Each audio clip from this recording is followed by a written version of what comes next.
There is an empire of gold hiding in plain sight, yet no book records it, no museum displays it, and no government dares to explain it. Because this empire does not exist on maps, it exists in the shadows of money itself. It has no armies, no borders, no national anthem. Yet it quietly commands more wealth than most countries on Earth, and it shapes your financial reality every single day, whether you know it or not. This empire controls gold. Not the gold you wear, not the gold locked in jewelry stores, but the gold that underpins currencies, the gold that settles debts between nations, the gold buried so deep underground that even government officials haven't seen it. This is the story of the most powerful financial institution you were never meant to see, an empire built on stolen gold, hidden wealth, and 80 years of influence over the global economy.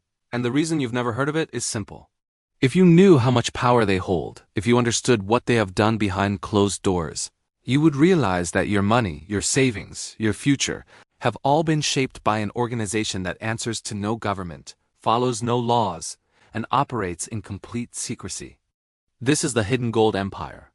And once you see it, you will never look at money the same way again. So let's begin with the building. Basel, Switzerland. Zentralbahnplatz 2, an 18-story tower that looks like any other modern office block in Europe, clean, minimal, unremarkable. You could walk past it 1,000 times and never think twice. But inside that building sits an institution with more power over the global economy than the Federal Reserve, the European Central Bank, and the International Monetary Fund combined. It's called the Bank for International Settlements, the BIS, and it is the central bank of central banks. Every 2 months, the world's most powerful monetary leaders fly into Basel. No cameras, no press, no public minutes. Only private meetings that influence billions of lives. The Federal Reserve, the European Central Bank, the Bank of England, the Bank of Japan, all gather here, in this silent tower, to coordinate monetary policy, to navigate crises, to shape the world. And beneath everything they do, beneath every meeting, beneath every whispered decision, is gold. Because the BIS does not only manage currencies, it manages one of the largest unseen gold networks on Earth. It holds gold for central banks, it transfers gold between nations, it settles global accounts in gold, and it has been doing this since 1930, far beyond the reach of any government. But its true origins were far darker than anyone knew. Created after World War I to handle German reparations, the BIS quickly became something else. A private, silent chamber where nations could move gold without the public ever knowing. And then came World War II. While soldiers fought and nations burned, the BIS kept operating, moving gold between the Nazis and the Allied powers, even as they were at war. Think about that. While cities were reduced to rubble, while millions died, central bankers on both sides continued trading gold through the BIS, as if the war outside had nothing to do with them. This is not theory. This is documented history. The BIS accepted gold looted by the Nazis, gold stolen from occupied countries, gold taken from central banks, gold stripped from innocent families, and then laundered it into the global financial system. After the war ended, many demanded that the BIS be shut down. Its leadership investigated, its actions exposed to the world. But that never happened. Instead, the BIS was protected, shielded by the very powers that claimed to stand for justice and transparency. Why? Because they needed it. They needed a neutral, secretive space where currencies could be managed, where gold could be moved quietly, and where deals could be made without public scrutiny. So the BIS survived, and its influence only grew stronger. Now let's move forward to the moment this hidden empire truly rose to global power. July 1944. Bretton Woods, New Hampshire. 44 nations gathered to redesign the world's financial system after the chaos of World War II. And at the center of their agreement was a single promise. The United States would back the dollar with gold. Every other major currency would peg itself to the dollar. And the gold reserves of the world would be managed in cooperation with the Federal Reserve and the BIS. The official story says most of the world's gold was stored safely in Fort Knox and a few other American vaults. But the unofficial story is far more complex. A massive portion of that gold was managed quietly through the BIS network, where central banks deposited their reserves not for safekeeping alone, but to trade them, to settle accounts, and to move gold on paper without physically shipping a single bar. Because central banks didn't want to load ships with gold every time a nation owed another nation money. Instead, they kept their gold inside the BIS system, moving it with pen strokes, Ledger changes, quiet signatures, hidden from the world. This created a second layer of the global gold market, a layer ordinary people never saw. A market where quantities were secret, where transactions were invisible, where price could be influenced by those who controlled the shadows. And secrecy gave them power. Because if you control gold in secret, you can control the price of gold. You can control the supply of gold, and you can control the financial system built on top of it. And that is exactly what happened. By the late 1950s, the Bretton Woods system began to crack. The United States was spending far more money than it had gold to support. The Vietnam War, the space race, expanding social programs, all funded by printing dollars. Meanwhile, the world was watching. Gold was officially priced at $35 an ounce, but real buyers in the market were willing to pay much more. 40, 45, the gap kept widening. And if the gap became too large, the entire system would collapse. Nations would realize the dollar was no longer truly backed by gold. So in 1961, central banks formed the London Gold Pool. 8 nations, the United States, Britain, France, West Germany, Italy, Belgium, the Netherlands, and Switzerland, secretly agreed to manipulate the price of gold. Here was their strategy. Whenever demand for gold increased and the price began rising, the gold pool would dump massive amounts of gold into the market, forcing the price back toward $35. This wasn't a free market. This was coordinated price fixing, operated through the Bank of England with silent coordination, from the BIS in Basel. For 7 years, they held the illusion in place. Billions of dollars worth of gold flowed out of central bank vaults into private hands, yet the official price stayed locked at $35 an ounce. They were selling real gold at an artificial price to protect a currency that could no longer defend itself. But the problem was simple. They were running out of gold. By the mid-1960s, America's gold reserves were falling fast. And one nation finally called their bluff: France. President Charles de Gaulle saw the numbers and realized the truth. The United States was printing more dollars than it had gold to support. So in 1965, he ordered the Bank of France to convert its dollars into gold and physically ship the bars back to Paris. French naval vessels sailed across the Atlantic to collect gold from the vaults of the New York Federal Reserve. Other nations followed. Germany began converting its dollars. Switzerland joined in. The gold was leaving. And there was nothing the London Gold Pool could do. In 1968, the system cracked. The gold pool collapsed. The central banks admitted they could no longer control the gold price. The market price exploded upward, and the entire Bretton Woods structure was exposed as an illusion. For 7 years, they manipulated the price of gold. And when manipulation failed, they changed the rules of the game. 3 years later, in 1971, President Nixon closed the gold window. The dollar was no longer backed by gold. It became pure fiat. Gold was demonetized, removed from the monetary system, or so they claimed. But that was only the surface story. Because gold never left the system. Gold never left the system.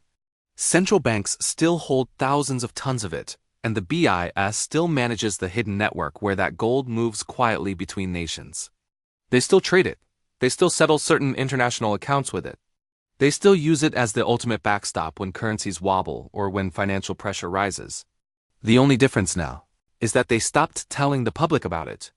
And they worked very hard to convince the world that gold no longer matters. They call it a barbaric relic, a useless metal, a pet rock, something only paranoid people care about.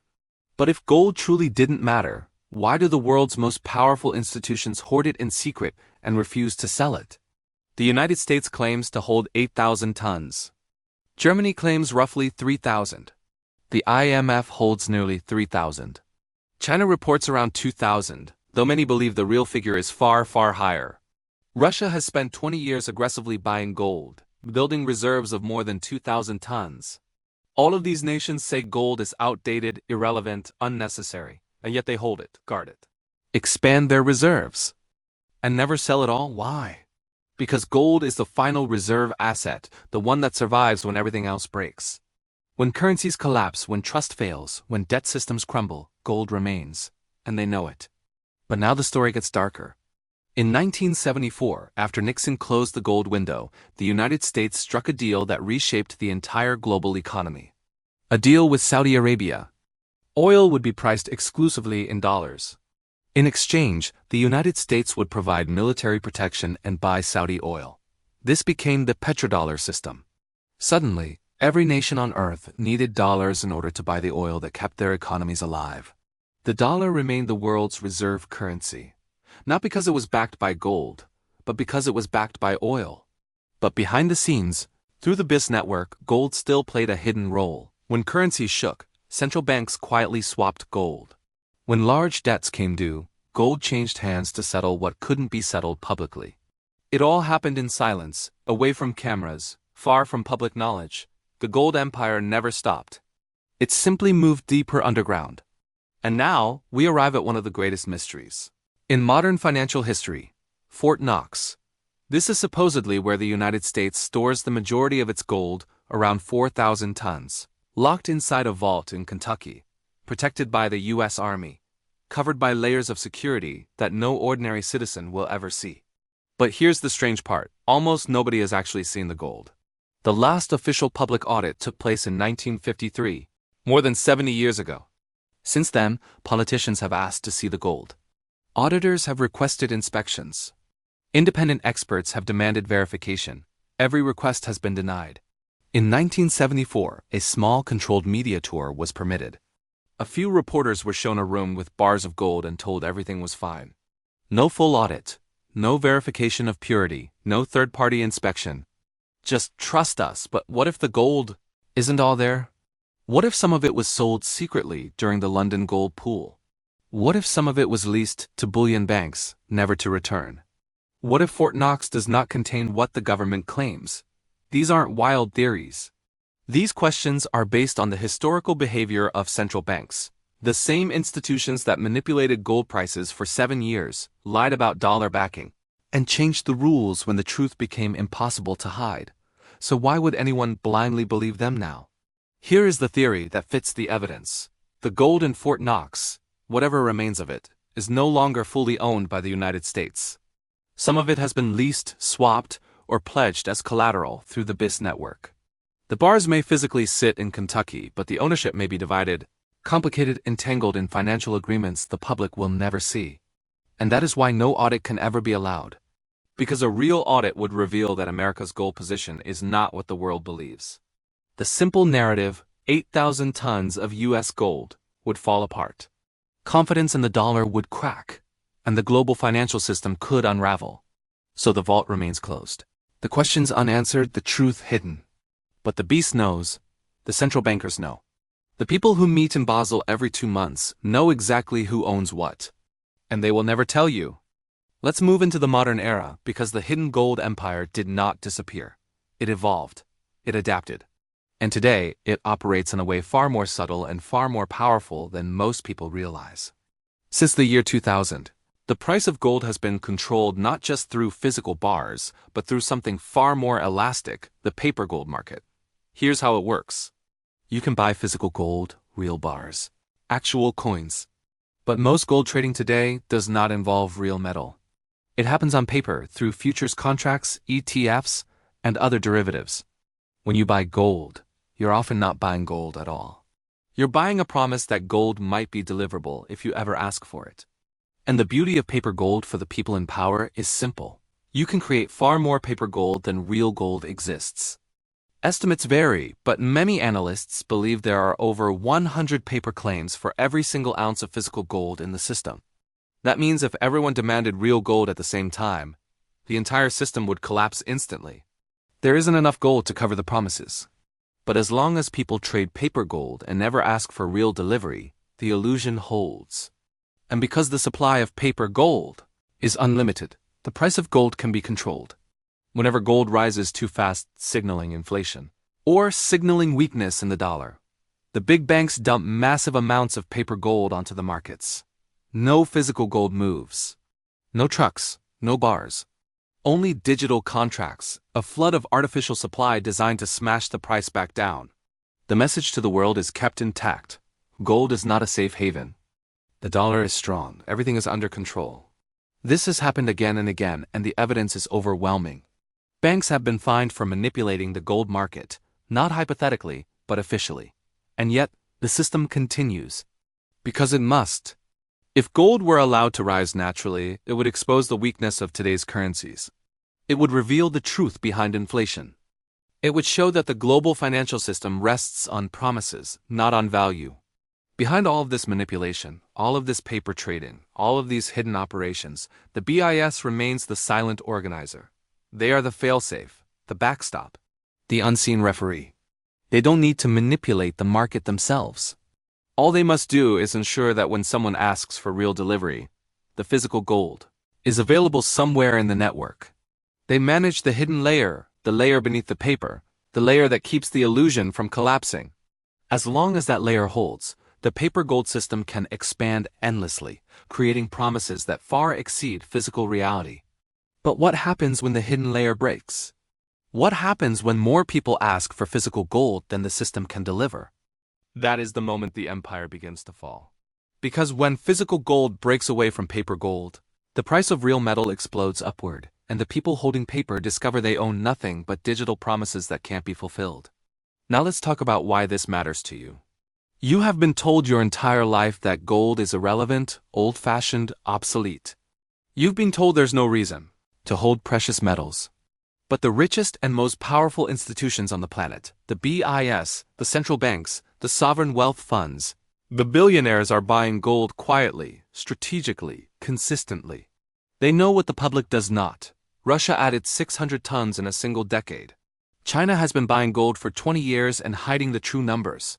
Central banks around the world are buying gold at levels not seen since the 1960s. They're not doing this because they are paranoid. They're doing this because they understand what is coming.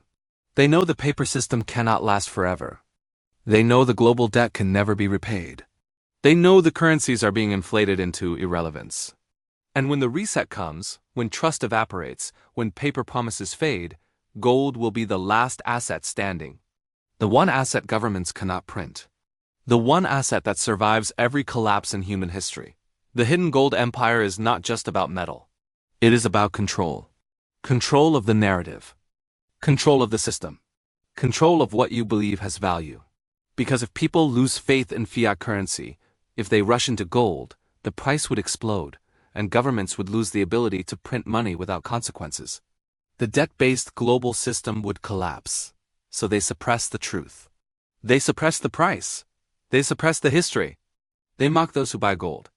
But behind closed doors, they are stockpiling it.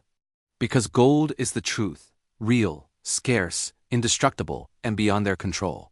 When you hold gold, you hold something outside their system. Something they cannot devalue. Something they cannot create with a keystroke. Something that preserves wealth when everything else turns to dust.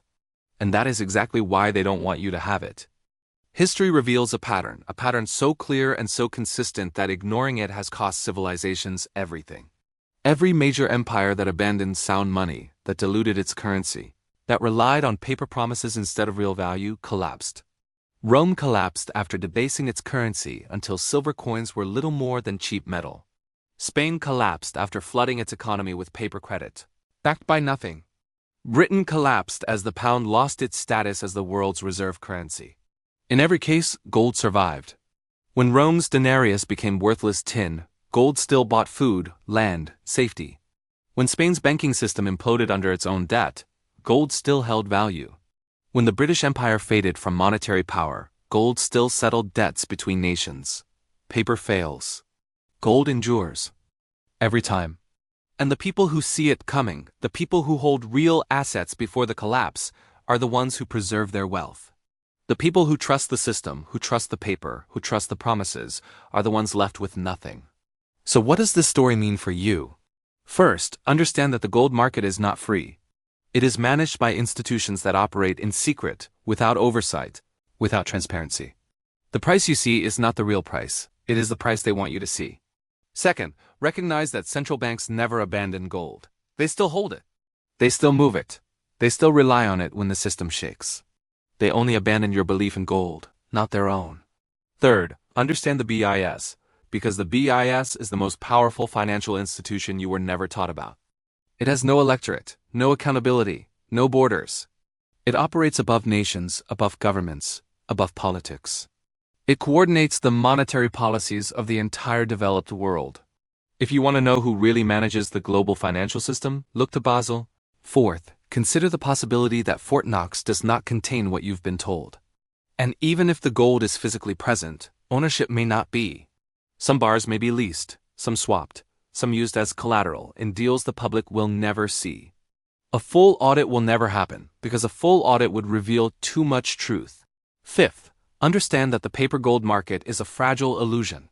It works only as long as people don't ask for real gold. The moment physical delivery exceeds available supply, the entire structure collapses. Paper becomes worthless, and physical gold disconnects from the system entirely. History shows that gold empires always operate in secret, because transparency would reveal their power. The London gold pool was secret for 7 years. The BIAS has operated in secrecy for 95 years. China's real gold reserves are kept secret. Russia's true accumulation is obscured. Banks caught manipulating gold deny doing it, even after being fined. Everything about gold at the institutional level is hidden, obscured, protected. And that secrecy tells you everything. If gold did not matter, they would not hide it. If gold were irrelevant, they would not manipulate it. If gold had no power, they would not fear it. But they do, because gold is the truth. It is finite. It is real. It cannot be printed. It cannot be erased by a government decree. When you hold gold, you hold the one asset they cannot control. And that is why they tell you not to buy it, not to trust it, not to think about it, because the hidden gold empire is real. It operates through the beasts. It manages trillions in reserves. It influences global markets. It manipulates prices. It shapes monetary policy behind closed doors. And it does all of this in silence. You were never meant to know it exists. You were meant to trust the paper. Trust the system. Trust the promises. But history shows that systems built on paper always fail, and when they do, gold remains. The empire knows this. That is why they guard it. That is why they hide it. That is why they accumulate it while telling you it is useless. History doesn't repeat, but its patterns never lie. Paper currencies die. Gold survives. And the people who understand this before the collapse are the ones who keep their wealth when everything else turns to dust. If this gave you a new perspective, hit subscribe. History has the answers. I'll show you where to look.